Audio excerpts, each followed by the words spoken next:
We are back. I adjusted the lighting a little bit. I noticed that the lighting was kind of strange when I went back to rewatch the videos. So changed that a bit. And yeah, let's get into it. Smackdown, there was a lot of nothing, but a lot of stuff, something as well. So let's see. First here we had Smackdown started with the video package earlier today where Priest was like yelling at Jacob Fatu, saying that he's going after the title. Alright, and then LA Knight comes out and he calls out Priest to talk about what happened last week. It starts off pretty friendly, but then they both start taking a little bit more personal. LA Knight's like, it sounds to me like you were just mad that you couldn't take your loss or whatever. And then Priest is like, you wouldn't have to fight for a rematch if you didn't lose your title. What? And then we have a match between them. They kayfabe it, say it was supposed to be the main event, and it was pretty entertaining, considering it's an LA Knight match and he's not that great in ring. But hey, it was entertaining. It ended in a DQ when Solo Solo attacked Priest. And then he goes after LA Knight. He's about to hit a Samoan spike on LA Knight when Priest grabs his hand. He's like, They both start beating down on Solo for a bit. Priest and Knight just start looking at each other, and Priest is like, "Get the tables!" So they go out. Priest starts clearing the announce table. He goes to put Solo through it, but Jacob comes in for the save. Fatu hits a Samoan drop on Knight on the announce desk, and he hits Priest with a hip attack while he's on the barricade, just sitting there. And then there you go. That's the opening segment. Oh man, Pilps. It's 11. I'm getting old. I'm starting to go to sleep early. It's over. I'm cooked, as the kids say. I just realized I deleted Twitter, which is how I got the images for my thumbnails from wrestling Twitters. So let's see what I can come up with right now. Should be interesting. There's not really that much interesting stuff happening on SmackDown. I'm gonna be honest. It's mainly Raw. Raw is the interesting show. I said I would be back for NXT, but there's nothing to talk about on NXT ever. I don't know, there's just not as much story stuff. It's just more match. And so is SmackDown, I guess, but I should have wrote that down. I should have talked about the releases. Dude, they released Dakota Kai, Braun Strowman. Dakota Kai was surprising. Braun Strowman, Gigi Dolan, not Tatum Paxley, I don't think. Jakara Jackson, which she just broke up, and immediately they got rid of her. Who else? Gigi Dolan, I said that. Cora Jade, that surprised me. I'm not gonna lie. They got rid of Cora Jade. Who else did they? Eddie Thorpe got the axe. Let me see here. WWE releases. Shayna Baszler's gone.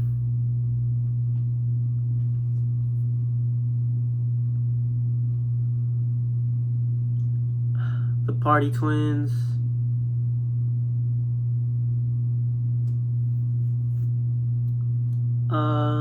That's all I could see.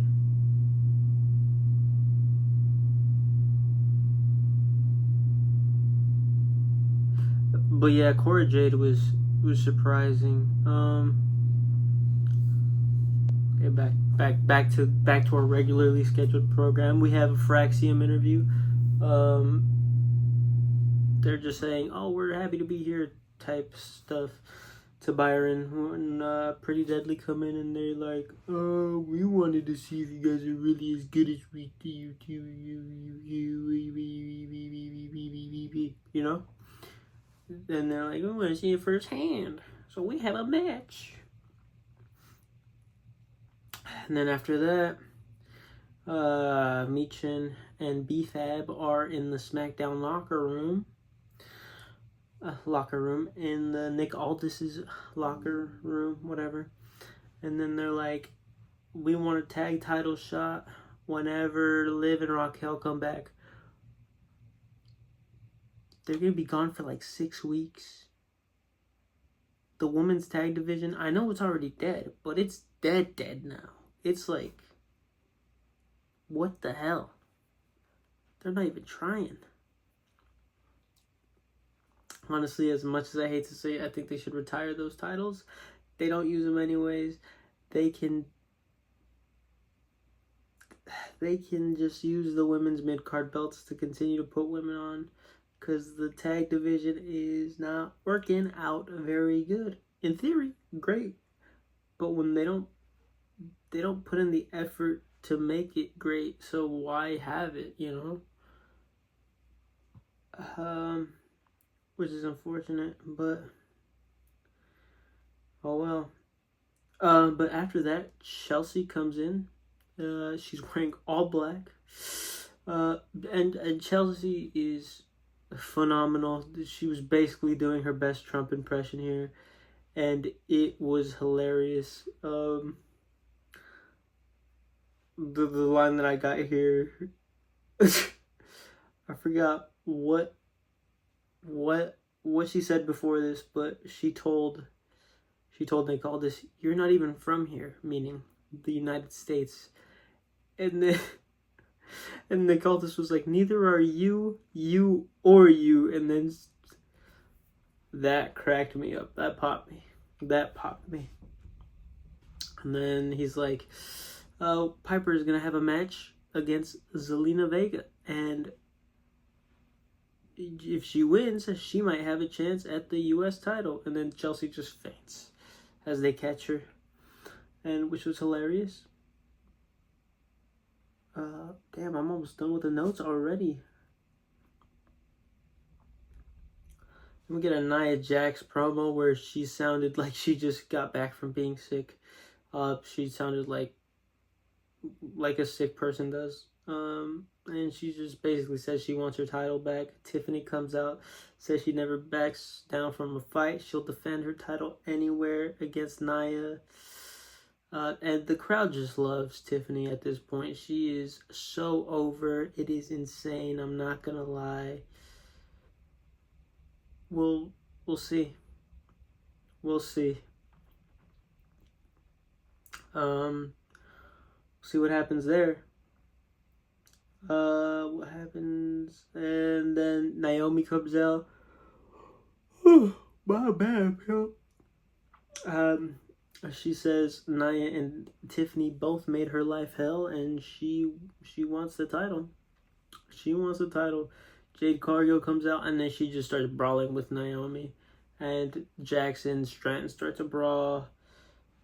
I wrote here, is this going to be a fatal 4-way? Like I said last week, I was like, the men's U.S. Championship seems to be headed towards a fatal 4-way. Is this going to be a fatal 4-way as well? Basically written exactly how the other one was, set up. I know we still got, a number one. Oh, I guess that's later on. Oh, I'm not almost done with the notes. Oh, shit. I have 2 pages. Wow, I wrote way more notes this time. Alright, I better get to it. And then Nick Aldis is like, since y'all want to fight, Tiffany and Jade versus Naomi and Nia and the main event tonight. Alright. And backstage, Melo's hyping up the Miz again for his match against Alistair. And we have that match. It was a good match. And it has one of the craziest black masses I have ever seen. Granted, I haven't seen one in a long time. I haven't watched AEW. So, and I don't watch AEW. Nothing against it. There's just not enough time in my life for another wrestling promotion, especially one where I have to pay for the pay-per-views. I'll be honest, that's mostly the thing. Where I'm like, I'm not gonna do that. I know I pay for Netflix and Disney Plus or whatever, not Disney Plus, Peacock to watch the WWE ones, but you know, cheap. I'll have to pay another fee on top of watching it there. After Aleister wins, Melo comes in the ring. Melo and Black have a little face-off, and it seems like they are going to be the next little thing that we have. Little feud for Melo. Let's see if he can win that. Probably won't, because Aleister Black and Melo needs some wins. Honestly, I wouldn't mind if they gave it to to Melo. Melo, if he doesn't start picking up wins soon, he's just going to be looked at as another Dolph Ziggler, and that's not a good thing. Alright, and then Rey Fenix is backstage when Santos comes in, and Santos says he's disappointed that Rey lost at Mania, that he lost to that bum, El Grande Americano. Santos says he's going to take Rey Mysterio's place, and Phoenix tells him to stay out of his business. It basically just leads to Santos versus Rey later on. And then Zelina comes out for her match against Piper. Zelina wins via roll-up after Piper accidentally hits Chelsea, and while Chelsea was trying to distract the ref, and Zelina was confronting her. Zelina gets out the way. You could see like you could see the ref straight up like hit her, like she's coming, get out the way. And I felt like I saw a lot of that happen during this episode. A lot of the magic was taken away. Let's see. Oop. Oh, and then Solo and Jacob are in Aldis's office, where Aldis says Fatu will defend his title in a triple threat match against Damian Priest and LA Knight. And then Solo says, no, Drew won the match. He should be the number one contender. Aldis is like, you're right. Let's make it a fatal four-way. And then Jacob is pissed at Solo, looking at him all angry. And then Jacob is like, I'm a dog what they ass. And he leaves, and Solo tells Nick that he's trying to screw over Jacob. And then Aldis is like, no, Solo, you are. We get a Randy Orton promo. He's basically saying Cena's arrogant, selfish, he's entitled. All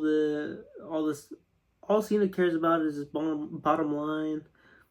The only thing Cena raised was the price of his merch. Said Cena is the latest legend he has to put down. Said he's gonna punch Cena's head, Lego-shaped head clean off. And just some more basic stuff. Get hyped for the match. Backstage, Naomi's backstage when Nia says they need to get on the same page, and they just gotta stay out of each other's way, basically. We got Rey Fenix versus Santos. It was a good match. Phoenix wins. Santos looks lean. He got lean. He been working. If only he got like lean muscle though. I feel like they would have given him a push if that happened, but he didn't, and it's unfortunate. But oh well. Backstage, R-Truth comes up to Randy Orton and says Cena is gonna beat him. Jimmy comes in to tell R-Truth, what the hell are you doing? You gotta stop saying this. And then R-Truth's like, it's true. Cena told me he's the last real champion. And then after that, Tiffany and Jade interview, and then they basically say the same thing about that Naomi and Nia said. They were just like, you need to stay on my way. And then Jade says she talked to Nick Aldis, and next week it's Jade versus Nia in a number one contenders match for Tiffany's title, which was one of Jade's dream matches when she signed to WWE. So let's see what the hell that's going to look like. It was also penciled in as a WrestleMania match for the Women's Championship. So I guess we'll see. Then after Santos' loss, he's freaking out at Legado for not being there for him. When Andrade comes in to tell Santos, tranquilo. Santos basically just says fuck off, and then Andrade says Andrade says that Santos doesn't like Los Garzas.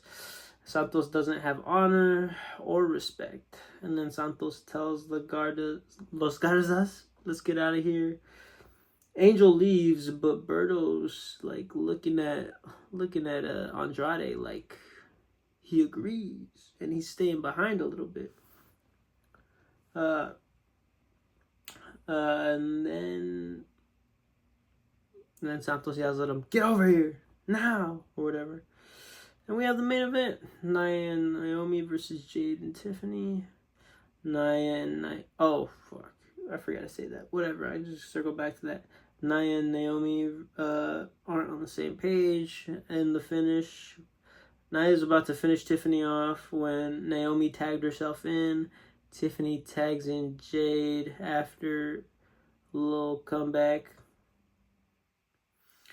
Nia then drags Naomi to the corner to tag herself in. Nia goes for an annihilator on Jade, but Jade picks her up and power bombs her for the win. Jade grabs the title, puts it over. Jade grabs the women's championship, right? Puts it over her shoulder. Then she hands it to Tiffany, and they both get attacked.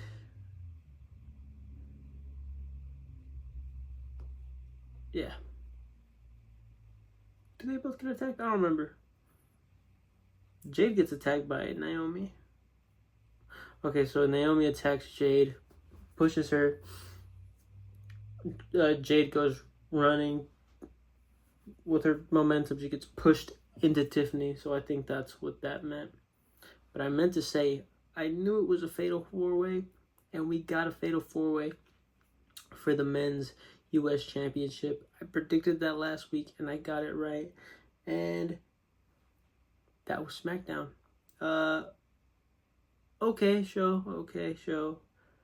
Oh, I didn't say we had I forgot we had a little promo package for the Street Profits. But, yeah. Good show. I don't want to say good. It was alright. It was fine. It was fine. We'll see what we have. I mean, let me just look at this full list of releases one more time.